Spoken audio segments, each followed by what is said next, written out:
Hello दोस्तों, स्वागत है आप सभी का। नियमावली 2023 में नियुक्ति की प्रक्रिया क्या है?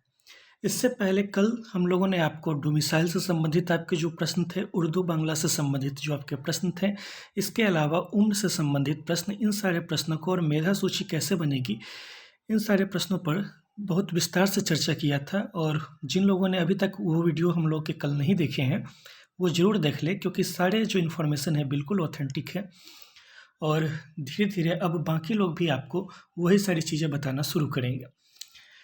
तो आज हम लोग देखेंगे कि नियमावली 2023 में नियुक्ति की प्रक्रिया क्या होगी। इस प्रक्रिया को जानना इसलिए ज़रूरी है क्योंकि पहले की तुलना में परिवर्तन किया गया है और ये जो आप देखने जा रहे हैं बिल्कुल ऑथेंटिक है और अंतिम प्रक्रिया है। इसके अलावा अब इसमें नाम मात्र का ही कुछ चेंज होगा तो होगा, वरना आपको नियमावली में यही प्रक्रिया देखने को मिलेगी। सबसे पहली बात है कि नियुक्ति की प्रक्रिया प्रारंभ कैसे होगी। नियुक्ति की प्रक्रिया जो आपकी है 4 चरणों में संपन्न होगी। इसको हम लोगों ने चरण 1, चरण 2, चरण 3 और चरण 4 चरण में लिखा है और ऐसे ही प्रक्रिया आपको नियमावली में बिल्कुल देखने को मिलेगी। तो प्रारंभ करते हैं। सबसे पहला चरण 1। चरण 1 में आपके जो जिला शिक्षा पदाधिकारी हैं, ये रोस्टर का निर्माण करके शिक्षा विभाग को भेज देंगे। ठीक है। कहने का मतलब कि अलग-अलग ज़िले में जो शिक्षा पदाधिकारी हैं, बिहार में इस बात को हमेशा ध्यान रखिए इस वीडियो को देखते समय, जो लोग नहीं जानते हैं कि बिहार में कुल 38 ज़िले हैं। इसलिए 38 की संख्या हम लोग बार-बार आपको बोलेंगे। तो हर एक ज़िले को जिला शिक्षा पदाधिकारी को रोस्टर का निर्माण करके शिक्षा विभाग को भेज देना है। कुछ लोग अभी भी नहीं समझते हैं कि रोस्टर क्या होता है। रोस्टर कहने का मतलब सीधा-सीधा है कि आपको आरक्षण के नियमों के तहत कितने पद होंगे शिक्षा विभाग में शिक्षकों के, यह तय करना। उदाहरण के लिए अगर सीधा सा समझ लें तो अगर 100 सीट है उस ज़िले में, तो 100 सीट में से आरक्षण का नियम आपको पता है कि ईडब्ल्यूएस का आरक्षण है, एससी का आरक्षण है, एसटी का आरक्षण है, महिला आरक्षण है, दिव्यांग आरक्षण है। इस सारे आरक्षण को निकालने के बाद किस वर्ग में कितनी सीटें मिलेंगी, एससी को कितनी मिलेंगी, एसटी को कितनी मिलेंगी, ये सारा काम करना है। इसी प्रक्रिया को कहा जाता है रोस्टर निर्माण। ठीक है। तो जिला शिक्षा पदाधिकारी हर एक जिले के रोस्टर का निर्माण करेंगे और इस रोस्टर का निर्माण करके शिक्षा विभाग को भेज देंगे। जिस दिन यह प्रक्रिया हो जाएगी उस दिन से आपकी नियुक्ति की प्रक्रिया प्रारंभ मानी जाएगी। अब आते हैं चरण 2 पे। चरण 2 में आपका जो आवेदन है वो केंद्रीयकृत तरीके से लेना प्रारंभ होगा। केंद्रीयकृत तरीके को ही हम लोग सेंट्रलाइज्ड तरीका भी कहते हैं। केंद्रीयकृत तरीके से आवेदन लेना प्रारंभ होगा, यानी एक आदमी को एक ही आवेदन करना है। ठीक है। एक आदमी को ऑनलाइन केवल एक ही आवेदन करना है। पहले की तरह नहीं है कि आपको ज़्यादा आवेदन करना है, प्रत्येक नियोजन इकाई में घूम-घूम के। ऑनलाइन ही करना है, एक आदमी को एक ही आवेदन करना है। यहाँ तक तो आप लोगों ने पहले बहुत बार सुना होगा। ठीक है। आगे भी देखते हैं कि क्या परिवर्तन है। आवेदन के समय ही सारे प्रमाण पत्र आपको ऑनलाइन अपलोड करना है। जिस समय आप आवेदन कर रहे होंगे उसी समय ऑनलाइन तरीके से आपको अब सारे प्रमाण पत्र अपने अपलोड करने होंगे। जैसे आपका 10th का हो गया, इंटर का हो गया, फिर अगर ग्रेजुएशन के बेसिस पे अप्लाई करना चाहते हैं यानी 6 में अप्लाई करना चाहते हैं तो ग्रेजुएशन का हो गया, फिर आपका बीएड या डीएलएड का हो गया, फिर आपका टीईटी का प्रमाण पत्र हो गया। इन सारे प्रमाण पत्रों को आपको ऑनलाइन आवेदन के समय ही अपलोड करना होगा। यहाँ पर स्पष्ट कर देते हैं, कल भी बहुत सारे लोग पूछ रहे थे कि मेरे पास प्रोविज़नल सर्टिफिकेट है तो काम चल जाएगा? जी हाँ, प्रोविज़नल सर्टिफिकेट से भी काम चल जाएगा, क्योंकि वर्तमान समय तक ऐसा कोई नियम नहीं है जिसमें लिखा हुआ हो कि ओरिजिनल ही अनिवार्य है।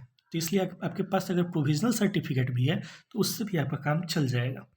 ठीक है। तो आपको सारे सर्टिफिकेट अपने ऑनलाइन ही अपलोड करने हैं। नेक्स्ट है, आवेदन के समय ही आपको अपनी पसंद के ज़िलों को चुनने का ऑप्शन मिलेगा। कितने ज़िले मिलेंगे ऑप्शन में, आपको ऑप्शन में कितने ज़िले मिलेंगे यह नियमावली में तय नहीं है, लेकिन संभवतः 38 के 38 ज़िले मिलेंगे, लेकिन रिक्ति के अनुसार। अब इस चीज़ को समझ जाइए, बड़ा अच्छे से नियमावली आपको लिखा हुआ दिखेगा कि आवेदन के समय ही आपको पसंद के ज़िले चुनने का ऑप्शन मिलेगा। नियमावली में ये लिखा हुआ नहीं रहेगा कि कितने ज़िले आपको चुनने को मिलेंगे। ठीक है। लेकिन वहाँ स्पष्ट रूप से ये जरूर लिखा हुआ है कि रिक्ति के अनुसार जिले को चुनने का ऑप्शन रहेगा। रिक्ति के अनुसार जिले को चुनने का ऑप्शन रहेगा, इसका कहने का क्या मतलब है? देखिए, मान लीजिए कि कोई अभ्यर्थी विज्ञान विषय के लिए अप्लाई करना चाहता है। ठीक, तो बहुत ज़्यादा संभावना तो यही है कि उसको 38 के 38 जिले में आवेदन का मौका मिले। ठीक है। लेकिन ऐसा हो सकता है, ये कल्पना कर रहे हैं समझाने के लिए, ज़रूरी ऐसा होगा नहीं, विज्ञान हमको नहीं लेना चाहिए था, शायद संस्कृत या कोई दूसरा विषय लेकर समझाना चाहिए था, लेकिन अब ले चुके हैं विज्ञान, इसलिए समझाने के लिए विज्ञान पर ही समझा देते हैं। कि मान लीजिए कि आप रहने वाले हैं, चूँकि हमारे मित्र अरवल ज़िले के रहने वाले हैं, इसलिए बार-बार अरवल ज़िला ही ध्यान में आ रहा है कि आप अरवल ज़िले के रहने वाले हैं, तो स्वाभाविक है कोई भी आदमी अपना गृह ज़िला चाहता है कि सबसे पहले मिल जाए, कि अपने ही ज़िला में नौकरी मिल जाए, कौन आदमी नहीं चाहता है। तो उन्होंने पहला ऑप्शन अरवल पे दिया। इस तरह से करते-करते हो सकता है कि बिहार के जो ज़िले हैं, 36 ज़िलों का उन्होंने ऑप्शन दे दिया, लेकिन 2 ज़िले बिहार में ऐसे हैं जिनमें विज्ञान विषय का एक भी सीट नहीं है। मान के चलते हैं, कल्पना करके चलते हैं समझाने के लिए, कि हो सकता है कि इन 38 ज़िलों में से 36 ज़िलों में तो विज्ञान की सीटें हैं, लेकिन 2 ज़िलों में विज्ञान का कोई भी सीट नहीं है। तो स्वाभाविक बात है, इस कंडीशन में आप केवल 36 ज़िले में ही अप्लाई कर पाइएगा। हो सकता है कि किसी विषय में केवल 20 ही ज़िले में उस विषय की सीट उपलब्ध है, तो इस कंडीशन में तो केवल 20 ज़िले में ही अप्लाई कर पाइएगा। इसीलिए नियमावली में आपको लिखा हुआ नहीं मिलेगा कि कितने ज़िलों में अप्लाई का ऑप्शन मिलेगा। यह चीज़, यही कारण है कि नियमावली में लिखा हुआ नहीं मिलेगा। केवल वहाँ क्या लिख दिया गया है? केवल वहाँ यह लिख दिया गया है कि रिक्ति के अनुसार आवेदन का मौका मिलेगा, कि किस ज़िले में कितना रिक्ति है, उस हिसाब से आपको उतने ज़िलों का ऑप्शन चुनने का मौका मिलेगा। लेकिन यह जो ज़िलों का ऑप्शन चुनने का मौका है, ऑनलाइन आवेदन देते समय ही मिलेगा। और इस बार इसमें लोगों को बहुत ज़्यादा सावधानी भी रखनी है। क्यों सावधानी रखनी है, इसकी चर्चा हम लोग आगे करते हैं नीचे में। अब आगे चलते हैं। अब हम लोग आ जाते हैं चरण 3 पे। 2 चरण आप लोगों ने कर लिया है। पहले चरण में तो जिला शिक्षा पदाधिकारी ने रोस्टर का निर्माण कर दिया। दूसरे चरण में आपने ऑनलाइन आवेदन भी कर दिया। अब आते हैं तीसरे चरण पे। तीसरे चरण में है पंचायत इकाई, नगर निगम और जिला संवर्ग। इसको समझना बहुत जरूरी है। आपने देख भी रहे होंगे आप, यहाँ पे हमने विस्तार से जगह छोड़ा है। पहले, आज से पहले क्या होता था कि पंचायत इकाई थी और नगर निगम थे, यानी कि एक ही ज़िले में या तो आप पंचायतों के लिए अप्लाई करते थे या फिर नगर निगम के लिए अप्लाई करते थे। और ये लोगों के मन में एक धारणा बैठ गई हुई थी, या धारणा क्या थी, अच्छी सही बात ही थी, कि पंचायत में कट ऑफ कम ज़्यादा था, लेकिन अगर कोई शहर में रहना चाहता तो वहाँ कट ऑफ ज़्यादा था। लेकिन इस बार क्या हुआ है कि ये पंचायत और नगर निगम की इकाई ही खत्म कर दी गई है। अब जब आप आवेदन करेंगे तो वहाँ आपको इस तरह का ना तो कोई पंचायत दिखाई देगा, ना इस तरह का कोई नगर निगम का इकाई दिखाई देगा। और जब ये दोनों नहीं है तो फिर क्या है? ये दोनों नहीं है भाई मेरे, इन्हीं की जगह पे क्या कर दिया गया है, जिला संवर्ग का गठन कर दिया गया है। अब इस जिला संवर्ग को बहुत अच्छे तरीके से समझ लीजिए कि जिला संवर्ग कहने का क्या मतलब है। ठीक है, आप ये तो समझ गए कि आप पंचायत के नाम की कोई चीज़ नहीं होगी, शिक्षक नियोजन में नगर निगम नाम की कोई चीज़ नहीं होगी। ठीक है, तो अब क्या है, जिला संवर्ग। जिला संवर्ग कहने का मतलब 38 जिले अगर हैं बिहार में, तो सीधा सीधा मतलब है कि 38 जिला संवर्ग होगा। संवर्ग का मतलब होता है एक यूनिट। ठीक है, कहने का मतलब 38 जिले हैं तो 38 यूनिट हुए। आप कह सकते हैं कि अरवल जिले रहने वाले हैं तो अरवल जिला संवर्ग 1 होगा, यानी अरवल जिला के अंतर्गत आने वाले जितने भी विद्यालय होंगे, चाहे वो वहाँ के पंचायतों के विद्यालय होंगे या अरवल मुख्य शहर के विद्यालय होंगे, वो सारे विद्यालय अरवल जिला संवर्ग के विद्यालय कहे जाएंगे, न कि अरवल के पंचायत के विद्यालय और न ही अरवल नगर निगम के विद्यालय कहे जाएंगे। इन दोनों के जगह अरवल जिला संवर्ग के विद्यालय कहे जाएंगे। इसी तरह से मुजफ्फरपुर जिला संवर्ग के विद्यालय, इसी तरह से आप जो जिला लगा लीजिए, केवल आगे में जिला जोड़ लीजिए, आप पीछे में जोड़ लीजिए जिला संवर्ग, अरवल जिला संवर्ग, मुजफ्फरपुर जिला संवर्ग, सीवान जिला संवर्ग, छपरा जिला संवर्ग। इस तरह से आप मान सकते हैं। तो 38 जिला है तो 38 जिला संवर्ग हुआ। तो ये पंचायत और नगर निगम वाला सिस्टम ही खत्म कर दिया गया है। इसलिए जब भी आप आवेदन करेंगे तो बता रहे हैं कि मैक्सिमम आप आवेदन जो अभी के हिसाब से, नियमावली के हिसाब से है, वो 38 ऑप्शन ही अधिकतम मिलेगा। 38 जिला है तो स्वाभाविक बात है कि 38 जिले ही अधिकतम आपको मिलेंगे। प्रत्येक जिला में आप आवेदन कर पाएंगे इसमें, लेकिन रिक्ति के अनुसार, जो पहले ही समझा चुके हैं कि रिक्ति के अनुसार का क्या मतलब है। अब आगे आते हैं। नेक्स्ट में है कि इसी चरण में, इसी तीसरे चरण में ही आपको आपके द्वारा चयनित जिलों के हिसाब से और आपके मेधा अंक के अनुसार आपको कोई एक जिला मिलेगा। इस बात को बहुत अच्छे से समझ जाइए। हुआ क्या ना कि आपने आवेदन देते समय, चूंकि आप अरवल के रहने वाले, इसलिए आपने फर्स्ट चॉइस दे दिया अरवल का। मुझे अभी एग्जैक्ट ध्यान में नहीं आ रहा है कि अरवल के आसपास कौन सा ज़िला है, तो समझाने के लिए हम दूसरा कर रहे हैं। मान लीजिए कि अरवल के बाद उनको पसंद हुआ कि अरवल नहीं मिले तो हम पटना में रहते हैं फिलहाल, तो हम पटना ज़िला दूसरे ऑप्शन पर दे दिए। तीसरे ऑप्शन पे उन्होंने दे दिया मुजफ्फरपुर दे दिया। ठीक है, तीसरे ऑप्शन पे क्या दे दिया है, मुजफ्फरपुर दे दिया। या चौथे ऑप्शन पर मान लीजिए मुजफ्फरपुर दिया है और तीसरे ऑप्शन पर उन्होंने सीवान दिया। ठीक, आप देख रहे हैं समझाने के लिए 4 ऑप्शन यहाँ पर दिए हैं। पहले पे उन्होंने अरवल दे दिया, दूसरे पे पटना दे दिया, तीसरे पे सीवान दे दिया, चौथे पे मुजफ्फरपुर दे दिया। इस तरह से करते करते उन्होंने जितने भी ऑप्शन थे, मान लीजिए 38 ऑप्शन थे तो 38 ऑप्शन दे दिया। लेकिन अब आपका क्या करेगा, कंप्यूटर आपका मेधा सूची में मेधा अंक मिलाएगा बाकी अभ्यर्थियों के हिसाब से। ठीक है, मान लीजिए कि आपने अरवल पे अप्लाई किया है, फर्स्ट नंबर पर रखा है, लेकिन आपका मेधा अंक इतना नहीं है कि आपको अरवल मिल सके। आपका मेधा अंक अरवल ज़िले के हिसाब से कम है, क्योंकि अरवल में बहुत सारे ऐसे लोगों ने अप्लाई किया है जिनका मेधा अंक बहुत हाई है। ठीक, स्वाभाविक बात है कि इस हिसाब से आपको अरवल नहीं मिला।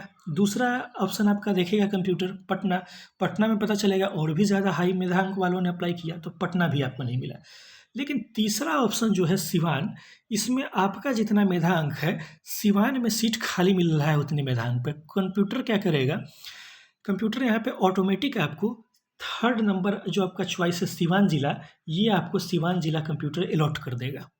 ठीक है, तो क्या हुआ यहाँ पर कि आपके मेधा अंक को देखते हुए और आपके मेधा अंक को अन्य अभ्यर्थियों के मेधांक से मिलाते हुए कंप्यूटर स्वयं आपको अलॉट करेगा। इसमें किसी बाह्य आदमी का कोई हस्तक्षेप नहीं होगा। ठीक है, कि पहले आदमी के द्वारा ये मेधा सूची निर्माण की जो प्रक्रिया चलती थी, अब उसको कंप्यूटर के द्वारा निर्माण किया जाएगा। और मुझे ऐसा उम्मीद है और देखना भी चाहिए कि इसमें पूरा पारदर्शी तरीका रहेगा। मुझे तो ऐसा लगता है कि एक बार आवेदन होने के बाद सारे आवेदन को वो लोग ऑनलाइन दर्शा देंगे कि इस ज़िले के लिए इतने आवेदन आए हैं, ताकि किसी भी तरह की हेरा फेरी की कोई संभावना ही न रहे। ठीक है, इसके बाद आप ये तो समझ गए कि किस तरह से आपको आपके मेधांक के आधार पर कोई एक ज़िला मिलेगा। अब आगे चलते हैं, आपको वही ज़िला मिलेगा जितना आपका मेधांक होगा। गृह जिला भी मिल सकता है, लेकिन गृह पंचायत नहीं मिलेगा। इस बात को समझिए, बड़ा अच्छा है यहाँ पर है कि आपको गृह जिला तो मिल सकता है, लेकिन गृह पंचायत नहीं मिलेगा। कहने का मतलब, जैसे कि पिछले एग्जाम्पल में हम लोगों ने देखा था कि उन्होंने पहले नंबर पर अरवल जिला रखा था। मान लीजिए किसी का मेधांक बहुत ही ज़्यादा है, तो स्वाभाविक बात है कि वो रहने वाला भी अरवल का है, उसको फर्स्ट ही नंबर पे अपना चॉइस अरवल मिल गया। तो इस मामले में आप कह सकते हैं कि इस आदमी को अपना गृह जिला तो मिल गया है, लेकिन अपना गृह पंचायत इसको नहीं मिलेगा। गृह पंचायत कहने का मतलब है कि अरवल जिला में आप जिस पंचायत के रहने वाले हैं, वह पंचायत तो आपको कतई नहीं मिलेगा। नियमावली के हिसाब से यही लिखा हुआ है कि नियमावली के हिसाब से आप जिस पंचायत के रहने वाले, वो पंचायत आपको नहीं मिलेगा। वो पंचायत केवल उन्हीं लोगों को मिलेगा जो दिव्यांग है। दिव्यांग के मामले में इस नियम में छूट दी गई है। अब आगे चलते हैं, इसीलिए लिखे हैं कि गृह जिला मिल सकता है लेकिन गृह पंचायत नहीं। और अभ्यर्थियों को सावधान रहना चाहिए अपना ऑप्शन चुनने में। जिस समय जब भी आवेदन होगा, तो फर्स्ट नंबर पे अगर आपने अपना होम गृह जिला नहीं दिया ना, तो भाई इसका क्या नतीजा होगा सो भी देख लीजिए। अगर आपने फर्स्ट नंबर पर गृह जिला नहीं दिया, तो आपका चयन क्या हो जाएगा कि दूसरे ज़िले में हो जाएगा। एक बार चयन दूसरे ज़िले में हो गया तो कम से कम 7-8 साल तक दूसरे ज़िले में रहेगा, क्योंकि आप ट्रांसफ़र देख ही रहे हैं कि बिहार सरकार में ट्रांसफ़र कैसे होता है। जो लोग 7-7, 8-8, 10-10 साल से एक ही जगह पे काम कर रहे हैं, उनका आज तक तो ट्रांसफ़र नहीं हुआ है। इसीलिए मेरा सलाह है कि पहले नंबर पे या तो आप अपना गृह जिला दे दीजिए, या फिर जो ज़िला आपको बहुत ज़्यादा पसंद हो कि हम यहाँ रहना चाहते हैं, वही ज़िला दीजिए, वरना 7-8 साल तक उस ज़िले में रहने के लिए तैयार रहिएगा। नेक्स्ट पे आते हैं, एक बार किसी ज़िले में चयन हो जाने के बाद आप लॉक कर दिए जाएंगे। कहने का मतलब, जैसे ही आपको मिला, इस एग्जाम्पल पे फिर से चलिए, अरवल वाला था, दूसरे नंबर पर पटना था, तीसरे पर सिवान था और चौथे पर मुजफ्फरपुर था।